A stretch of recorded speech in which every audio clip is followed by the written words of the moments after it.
What's going on, everybody? Welcome in to episode 18 of Lobbing Scorchers. This is Ari Lillianwall. I got producer Noah here with me. Noah, say what's up to the people. Ari, have you ever heard of a fable called Icarus? It's a fable about a man I know. who flew too close to the sun and his wings melted. I know where you're going with this. Luckily, the plan here is to talk about exactly that right at the top of the show. We're going to get into a lot of Seattle Sounders and MLS Cup Playoffs coverage here this evening. We're going to talk about Seattle's 3-1 defeat to FC Dallas in match 2 of their round 1 best of 3 series in the thriving metropolis of Frisco, Texas. We're going to be previewing match 3, which takes place at Lumen Field on Friday night with a chance to advance to the Western Conference semifinals.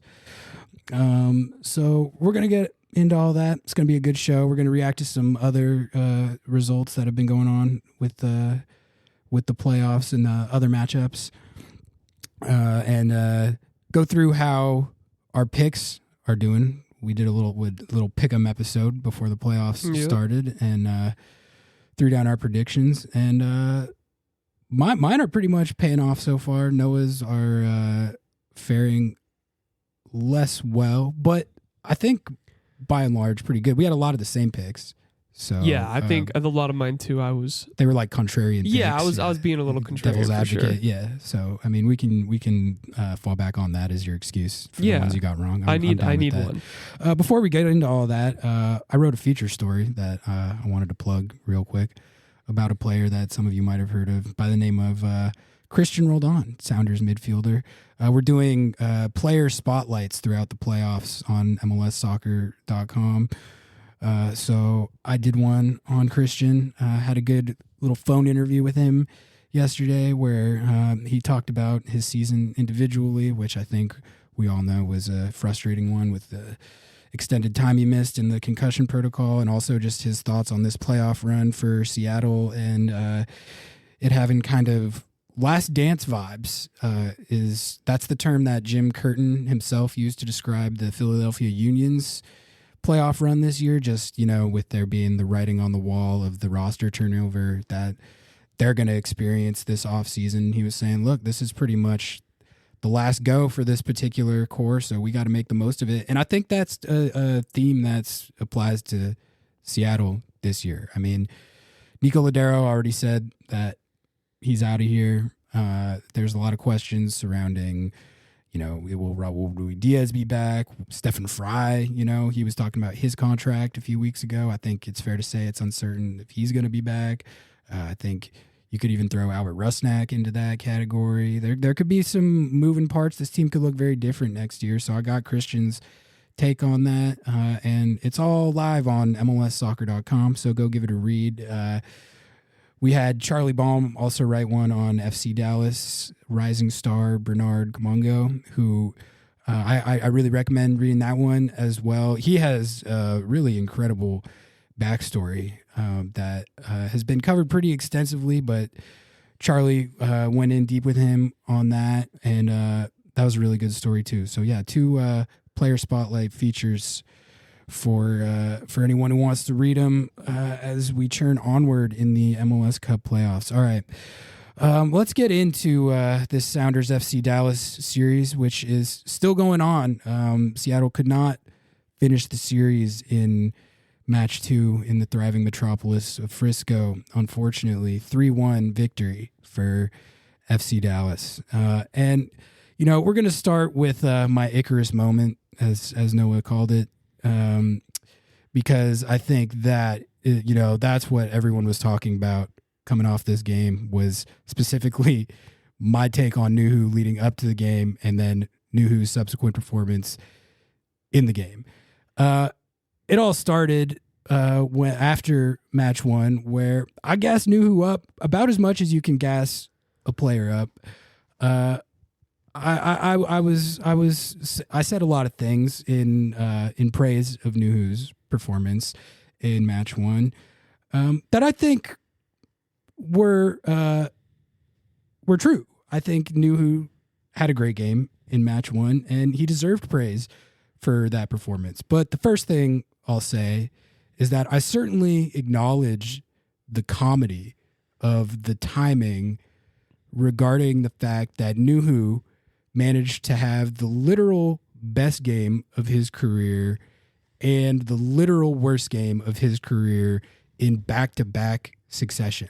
What are the actual odds that my praise of him would be drastically undermined in such dramatic fashion in the very next game that he played? It was too perfect. It was, I mean, it kind of was, you know. Yeah, I was listening back to it, and I just today going to the post office, I was popping it on, you know, tossing us some more listens, you know, got to farm the engagement. And you were saying, you know, maybe this is his chance. Maybe we can sell him again. International market buzz might come back if he can keep this up. And then I'm like, guys, it's still Nuhu, but that was fucking sick. You did. I will. I have to pat myself in the back a little bit. Well, okay. You tried to rein me in a little bit. I'll give you that.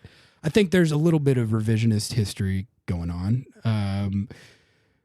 Like you tweeted that you said that one game like shouldn't change the perception of Nuhu. Mm-hmm. I don't know if that's an exact verbatim quote.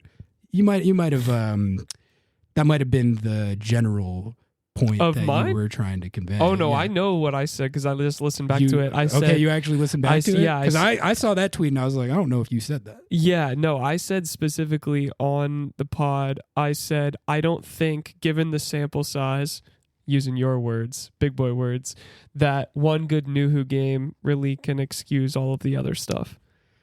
Okay, I mean, if you're saying that you said that, then check the tapes. Said that. I mean, maybe I'll check the tapes. Sucks. But you know, I frankly, I don't really think the take that I had was proven wrong just by one game. In the same way that one good performance doesn't make a player, one bad performance also doesn't make a player. It's just unfortunate that such a performance came directly on the heels of such a great performance. Like I said, the guy has over 160 MLS appearances for his career. So what are the actual odds that you would get the best and worst game back to back? Listen, Nuhu had a rough one in this game. I don't think it's a secret.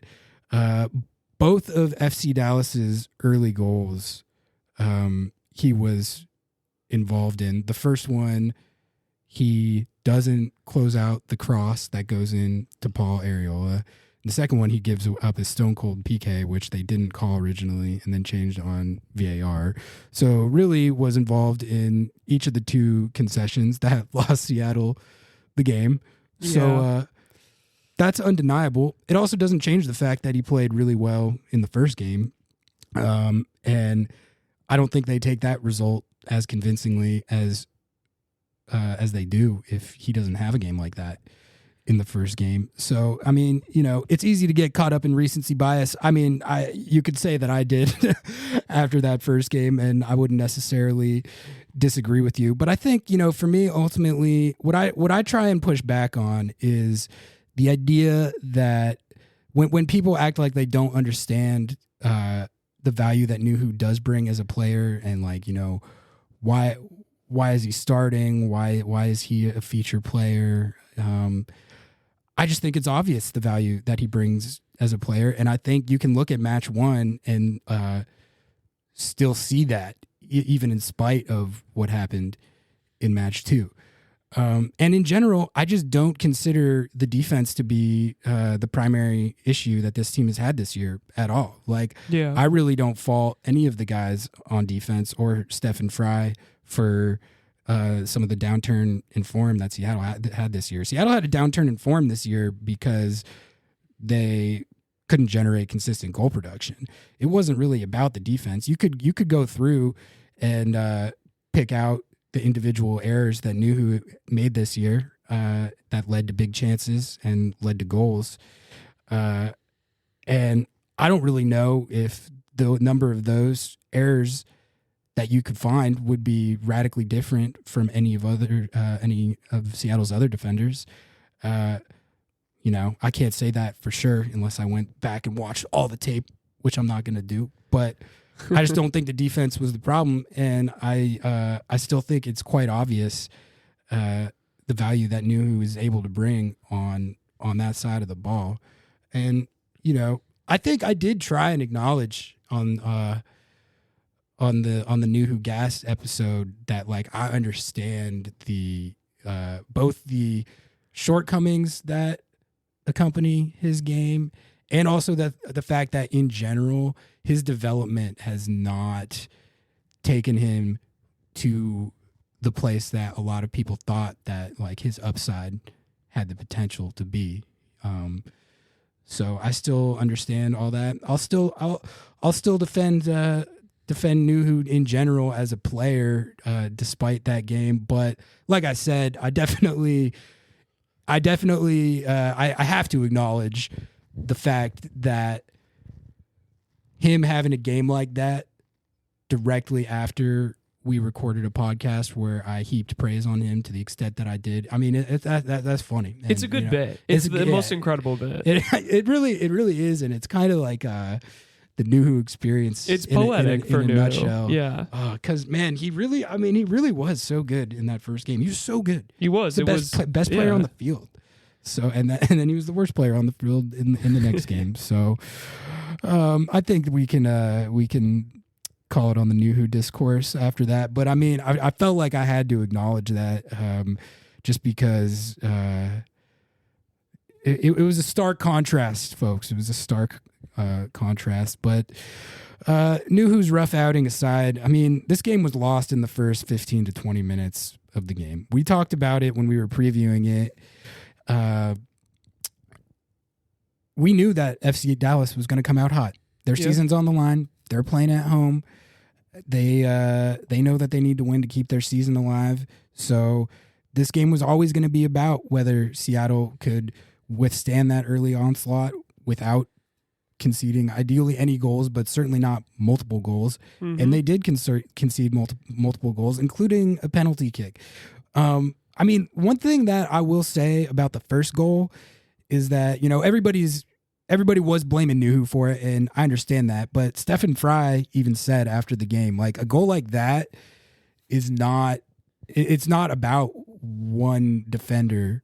There's multiple defensive breakdowns that occur on the sequence leading up to that allow them to get in position to make that cross.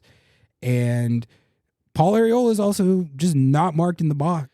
That's not Nuhu's fault. So they just didn't handle that early pressure well at all. They came out flat. Schmetz was pissed about it after the game. He said that it was messaged repeatedly that those opening minutes were going to be critical, and for whatever reason they didn't respond to that, and they conceded 2 goals that you just put yourself so far behind the 8 ball when you let the game get out of hand like that early in the match. Seattle looked much better in the second half. Jordan Morris scored a goal right after second half kickoff, which was a really good goal. Those toe poke finishes that he can do while he's sprinting full speed, high degree of difficulty on those. There's really not many strikers in MLS that can pull those off with the consistency that Jordan can. So if there's one positive from this game, it's that he stayed in good form. He's in really good form right now, and he had a good all around game even aside from the goal. He was cooking out there. He was playing really hard, and Seattle they almost pulled the equalizer a couple times. There was one chance in particular that I'm remembering where they had a ball. I think it might have been through Rui Diaz that slid it right across the mouth of goal. No one could quite get onto it. But they almost tied this game, but couldn't quite do it. And then FC Dallas gets the 3rd goal pretty late in the match when Seattle's throwing numbers forward, and they get out in transition, and they seal it off. Done and dusted. Series tied 1-1. So, yeah, I mean, overall, I don't think the performance was as bad as a 3-1 scoreline might indicate sometimes. I thought they relatively righted the ship after that disastrous first 20 minutes, and they got decently close to tying it up in the second half. It's just you can't in a game like that, you can't start like that and really expect to have a chance to win the game when you're playing on the road in an elimination game. So I think that's probably the most disappointing thing, is that they knew that the start of the match could define the match, and they just didn't really respond to that reality. They got run on in those first 20 minutes. Like, that's what happened. So, I mean, for me, looking at match 3 on Friday, I mean, it's all about using those first 15 to 20 minutes of this game to be the team that's doing the running on, as opposed to the team that's getting ran on. And it might have a little bit of a different feel than your typical home match, where a lot of teams come to Seattle and they might try and sit back a little bit and turn it into a grinded out defensive type of game where they're basically just trying to absorb pressure and sneak one to get a 1-0 or a 1-1 or something like that. And, you know, with how much trouble Seattle has had scoring goals at times this year, teams have been able to come here and do that to good effect. But this is there are different stakes on this game. This is an elimination game. Both teams have their season on the line. So I expect FC Dallas to pretty much try and play it how they did in their home game. And Seattle just can't let that happen again. They have to be the aggressor. They need to try and get a multi-goal lead if at all possible. I'll tell you where when a game like this gets scary is if you get a lead, but it's 1-0 or 2-1.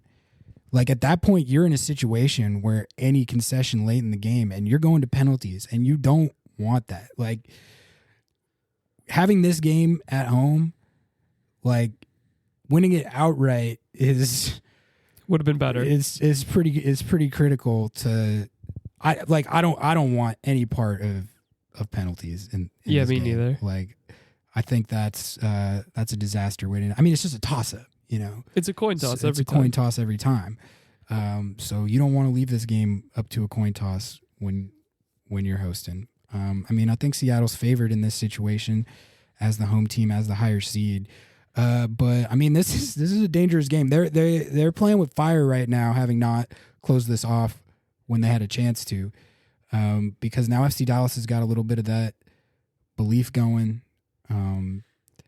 They're gonna try and come out hot again. I think I would be pretty surprised if Nico Estevez tries to muck this up like you see teams do when they come here sometimes.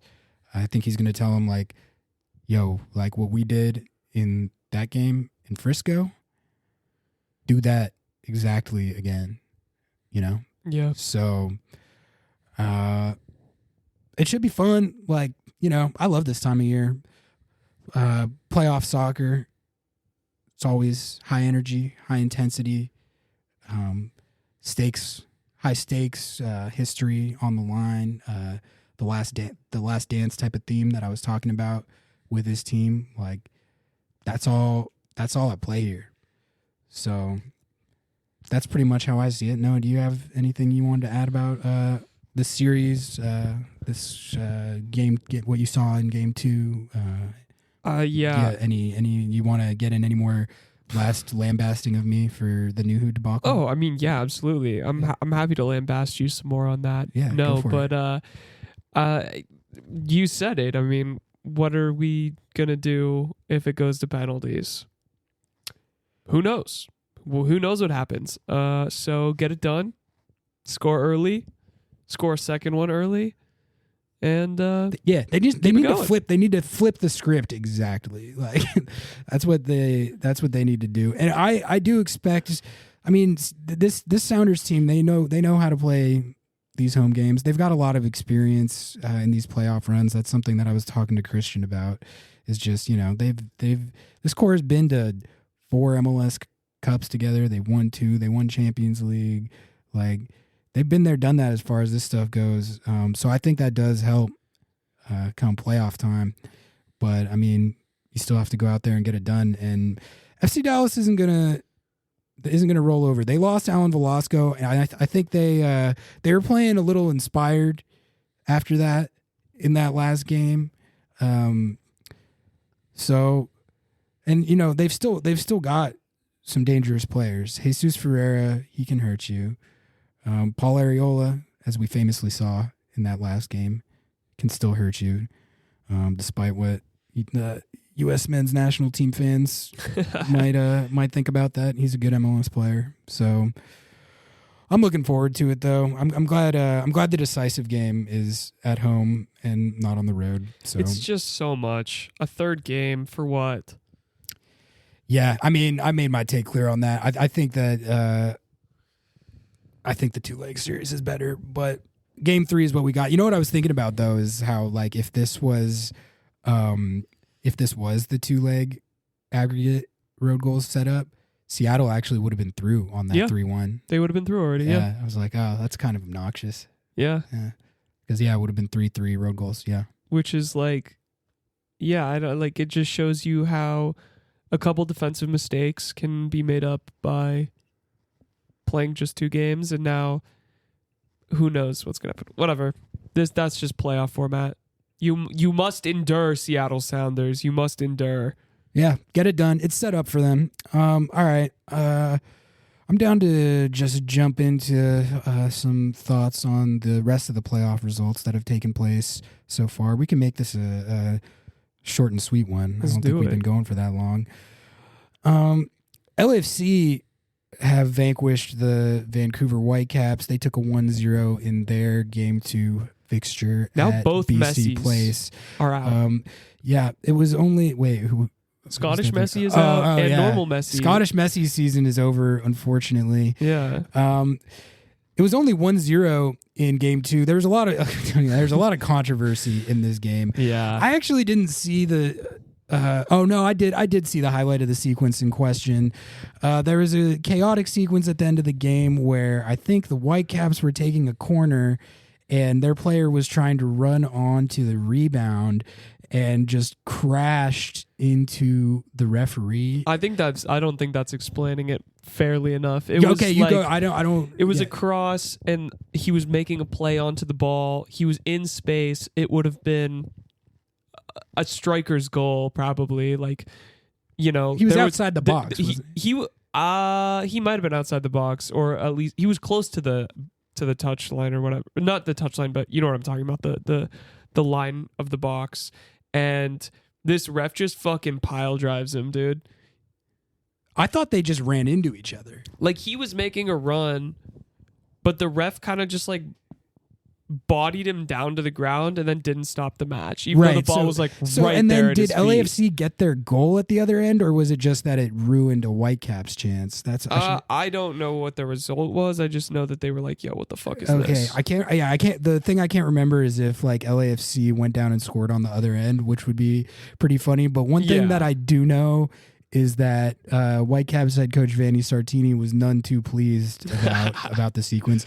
He was pissed off about the officiating. I think throughout the series, he was kind of pushing the narrative that, you know, the Hollywood team gets all this favoritism and we get no respect, and all these calls are going against us, and then the ref decks our player.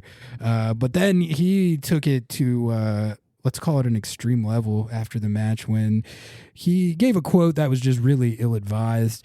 Said something to the effect of, like, if you find the referee laying face down in a Canadian river by the Tim Hortons, then, like, you'll know who is responsible, implying that it would be himself. Basically joking about the death of a referee, which is just, I mean, it's really not something that you should do. Like, you should never joke about anyone's death, but like that's just an especially touchy topic with the hostility that referees are subject to throughout youth soccer and the pros in particular, and especially in the last few days. It's a big problem, is what I'm saying. Like, so for a coach to give a quote like that is you just can't say that. So Vanni Sartini put out a statement apologizing. I'm not sure if a fine has been announced, but I'll guarantee you that he is going to get fined, probably quite heavily for that.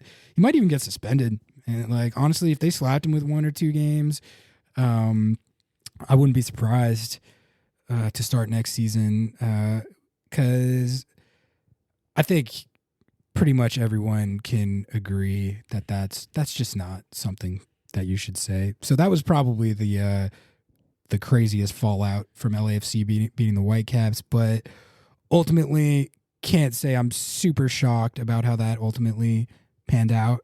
LAFC is probably still the favorite in the West. Vancouver, I think they got a pretty bright future. I really do. They played good ball this year. Like, all the nerds love them. They passed the eye test as far as like the attacking soccer that they play is very aesthetically pleasing, and seems like they've got a good mixture of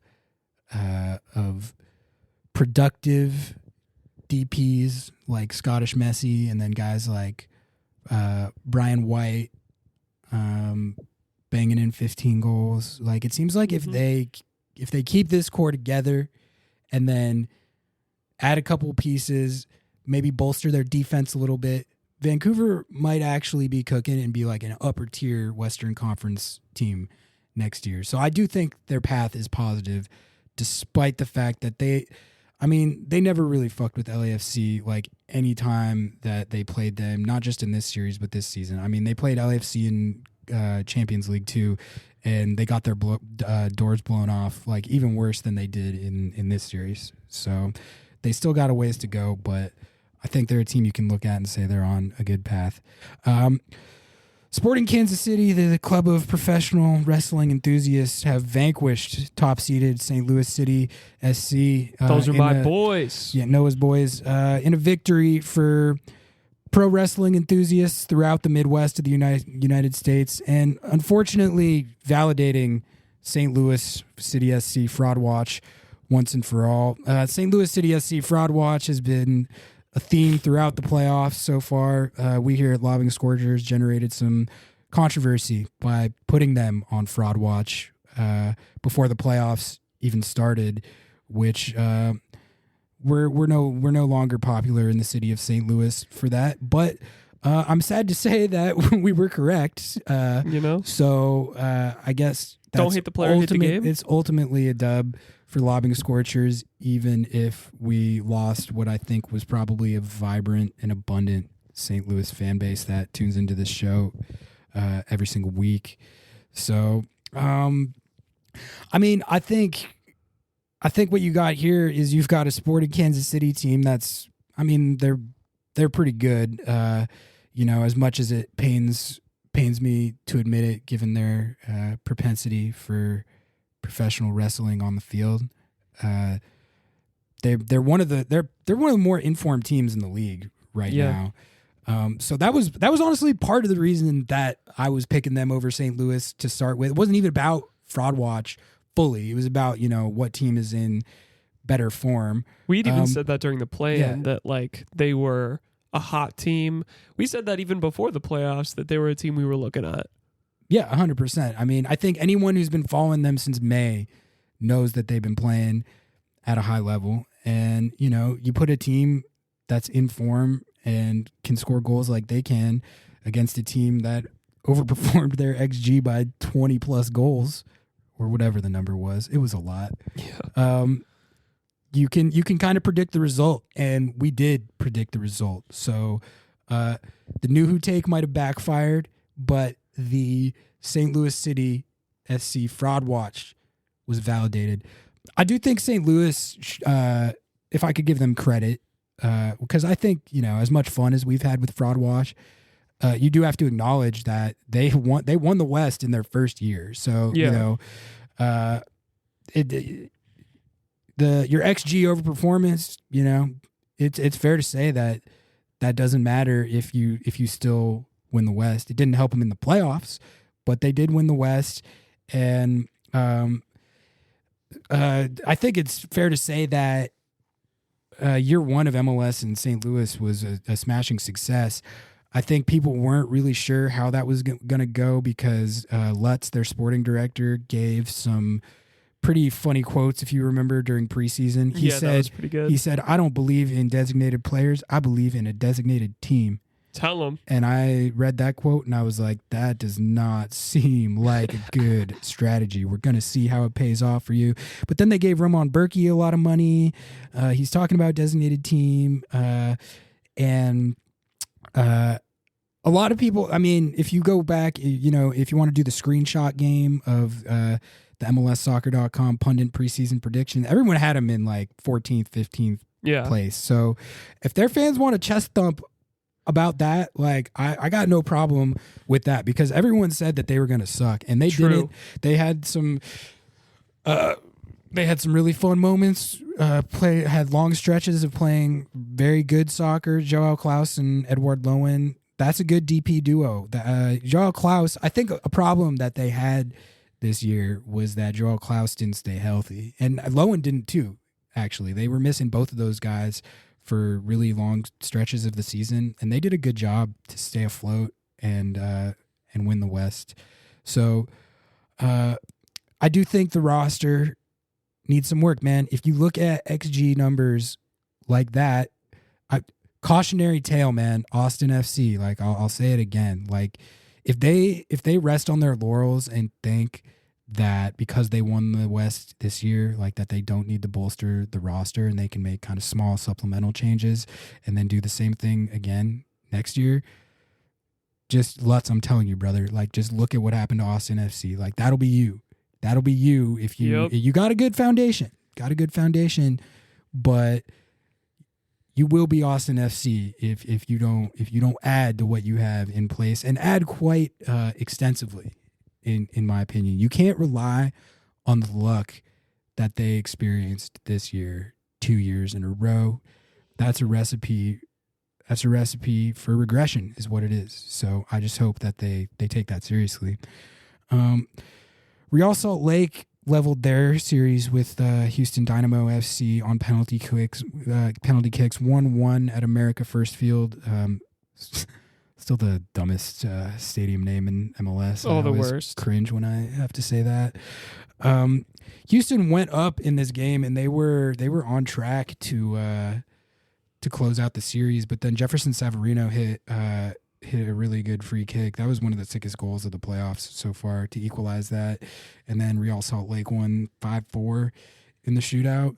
I had Houston winning this series, and I still think they're probably going to get it done in Game 3 at home. I guess the only thing I have to say about this game, Noah, I can tell you, I was on Ben Olsen's Zoom call after the match. I was hanging out with Benny O. We always like when we're covering the match nights, we're usually going to do the post game content about the winning team, but if there's storylines with the losing team, we will tackle those too. So I was kind of just monitoring Benny O just in case anything came out of the Houston availability that we thought might merit content on the website. We ended up not using any of it. But the main thing I observed was that Benny O was very tilted. And, you know, it's a coach presser after a playoff loss.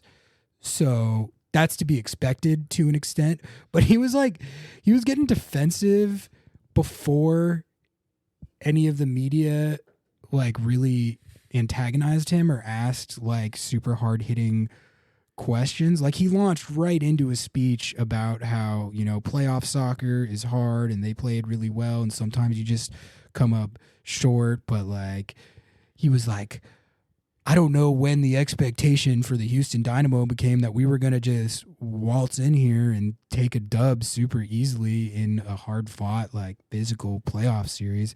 And I was like, Benny O, like no one even like really said anything yet. Like if it's in response to something, like I understand where it comes from, but I don't know, it felt like he was just popping off. Like he was like preemptive pop off. It was a preemptive pop off. He came in there just ready to swing. That's awesome. I didn't even ask him anything. I was just recording it. So it was entertaining though. But yeah, I think Houston probably gets it done back at Shell Energy Stadium. Rev up the Bugatti. I don't know. Like, I think, Real Salt Lake's trying to do this all on X-Dog again. They never really, they never really got back on track after Pablo Ruiz got hurt. So like Pablo Mastriani, though, he's like the Jedi Master of X-Dog. So if anyone could go into Houston and troll out a little PK series victory, I would not put that past Pablo Mastroeni. But I don't know. Real Salt Lake, they disappointed me because I gassed them up like I gassed up Nuhu, and they didn't really. That take didn't really pay off. I do think the Ruiz injury is pretty much the main reason for that, and that they could have been a lot better without that. But I don't think they're making much noise in the playoffs. Maybe Pablo Mastroeni will prove me wrong. Orlando City SC vanquished Nashville SC rather easily, validating another fraud watch that didn't really get talked about as much by us, I don't think. But Nashville SC should have been on it as much as St. Louis SC. I think the thing is Nashville SC's potential fraudulent status was more widely acknowledged than St. Louis's. The story with Nashville SC is pretty simple, man. That their squad is Hani Mukhtar or bust, and everyone knows it. And that worked for them for a long time, and it hasn't been working for them since Leagues Cup. They have to figure out like where supplemental goal production is going to come from. Like you can't just go into every single game going, Haney, like if we're going to score one, you're going to have to score it. And in the off chance that someone else does score one, you're going to have to assist on it. Otherwise, no one else is going to do that either. You have to do it all. Every facet of our attack is on you. And if you don't notch multiple goal contributions, then we're probably not scoring any goals, let alone multiple goals. So, I mean, that's pretty much the story for them. Sam Sturridge was supposed to be the solution to that, but that didn't really pan out. I don't know what his final numbers on the season were. I'm going to pull them up while I'm talking, but I don't think there's any way to look at it and think that Sam Sturridge proved this year that he's like the Robin to Hani Mukhtar's Batman. And that's like what they signed him to be. Yeah. And if he's not that, then they're going to have an issue. Yeah. Sam Sturridge played 500 minutes this year and he scored 2 goals, no assists. Like, it's not a big sample to be fair. He only appeared in 9 games. I'm just saying, like, next year they need him to pop. He has to, like, he's got to score 15, 20 goals and give Hani Mukhtar some support. Otherwise, they're probably going to be spinning their wheels in much a similar situation that they're in, which they've been in this situation for like 2 years now. So that's like why, if I was a Nashville fan, that's why I would be frustrated about it, is because they've known that this over-reliance on Hani Mukhtar has been an issue for a long time.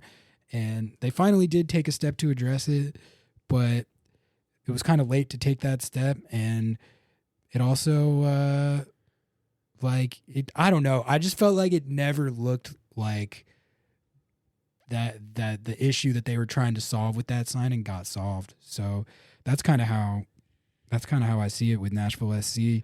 Orlando City, meanwhile, took care of business, and I mean, I just like this team. I think they're, if I had to pick one team in the East that could take down FC Cincinnati, like I might low-key pick Orlando City over even Columbus. Really? Yeah. Like, I mean, I think they kind of proved their mettle this year. They were a bit under the radar, but they were racking points all year. They got second in the East. Like, anytime you throw up 60-plus points, like, you're a good team. And they definitely, both of these victories over Nashville were 1-0s, but like that's the sign of like a good playoff team is if you can grind out those 1-0s when you need to. And Nashville, like, for however much they struggle in attack, they're a very, very good defensive team. Nashville and Seattle were tied for the fewest amount of goals conceded in MLS this year. So they have an elite defense that Orlando was dealing with, and they took like exactly the type of series victory that you need to be able to take when you're playing against a team that has an elite defense. So props to Orlando and Oscar Pereira. They played that series really well, and they were deserved winners over Nashville there. And Duncan McGuire goated. Duncan McGuire, I don't think he had a goal in this series, but yeah, he's a lobby. We're a pro Duncan McGuire podcast here at Lobbing Scorchers. He's the sickest super draft pick of that draft. Yeah. Like, and Orlando, that's one thing that they're really good at. They did it with Daryl DK and a couple other guys who I'm blanking on the names, but it's like they're all in that similar vein of super draft strikers that they come into the league and they're producing goals right away. So some of the nerds have put Duncan McGuire on fraud watch because he overperformed his XG by a lot, but it seems pretty clear to me that he's at least a really good MLS player, and who knows, man, he could go on the Daryl DK path because he had a big year. He had like 13 goals. So that's nothing to sneeze at for a rookie super draft pick. That's good stuff from their scouting department and front office. The Philadelphia Union vanquished the New England Revolution 1-0 in their game 2. The Revs kind of chalked themselves in this game because Mark Anthony K got a red card pretty early in the match. Card. So they were playing most of that game down to 10 men due to Mark Anthony K's red card. And the Revs actually hung with it decently well. There were stretches of the game where they actually were outplaying the Philly Union while they were down to 10 men. But, I mean, you chalk yourself pretty bad when you put yourself down a man in an elimination game like that. You can't do that. It was a pretty bad red, too. He pretty much just stomped on the guy's chest. Yeah, it was pretty fucking disgusting, honestly. But, I mean, I kind of touched on it when we were predicting that series that the vibes around the Revs have been subpar for a while now, dating back to the Bruce Arena debacle and resignation. So it just felt like, I don't know. It just felt kind of weird.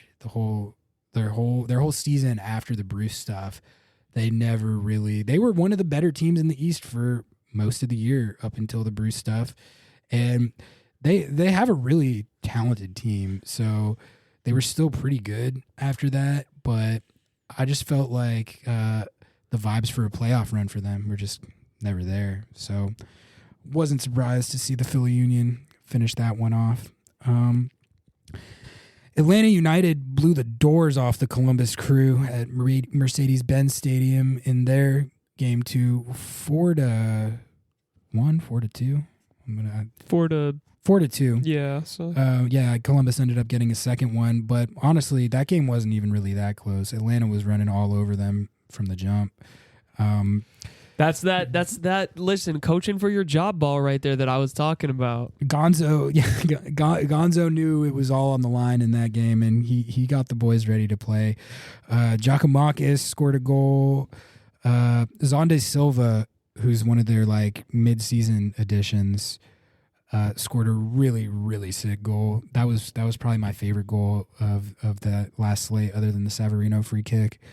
And then Edwin Mosquera scored a goal for them, which is like a big story because the big story for him in Atlanta was that he had racked up something like 90 professional appearances with Atlanta and the teams that he played for previously.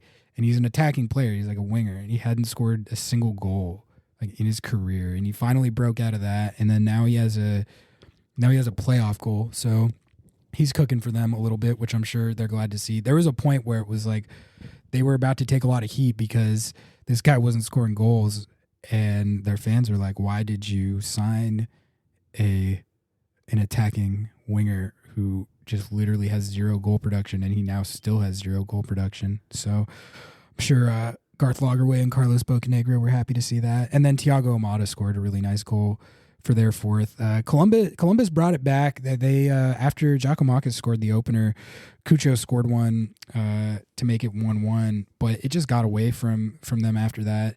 And then they scored one in stoppage time to make it 4-2, but that's pretty much meaningless. That's the thing about the Crew, like they play this really good attacking soccer, and they're capable of being the team that hangs 4 on you in the way that Atlanta was in this game.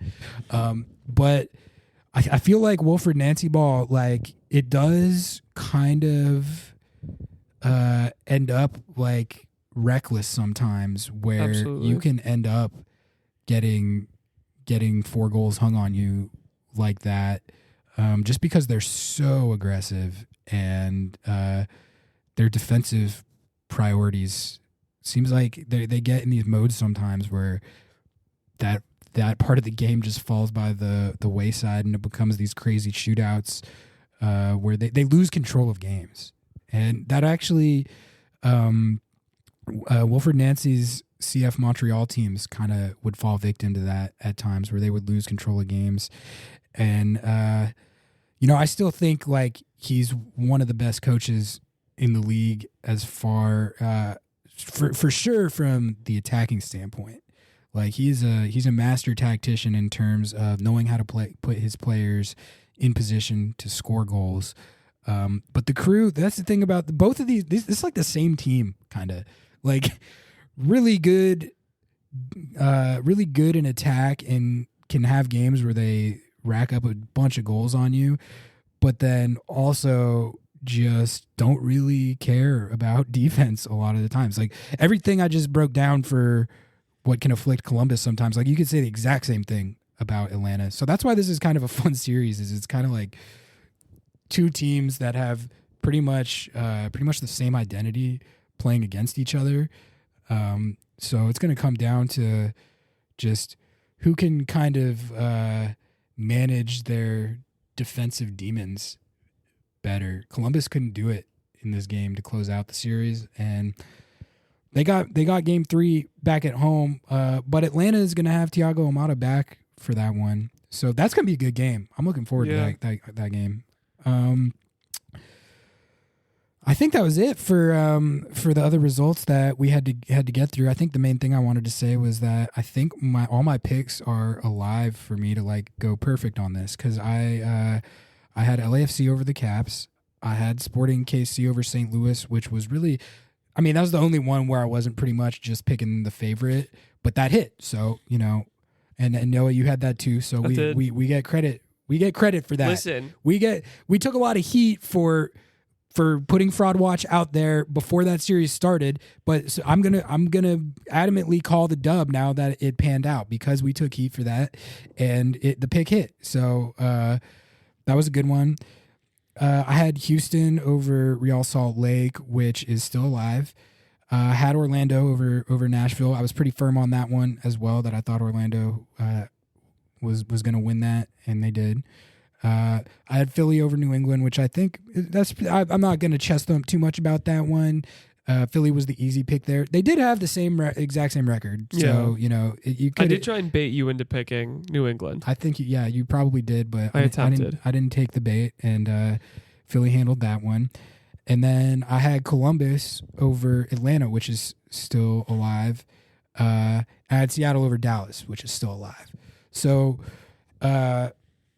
I need Columbus, Houston, and Seattle to win, and then that'd be a perfect slate. I would be pretty proud of that. This league is pretty hard to prognosticate, and especially in the playoffs,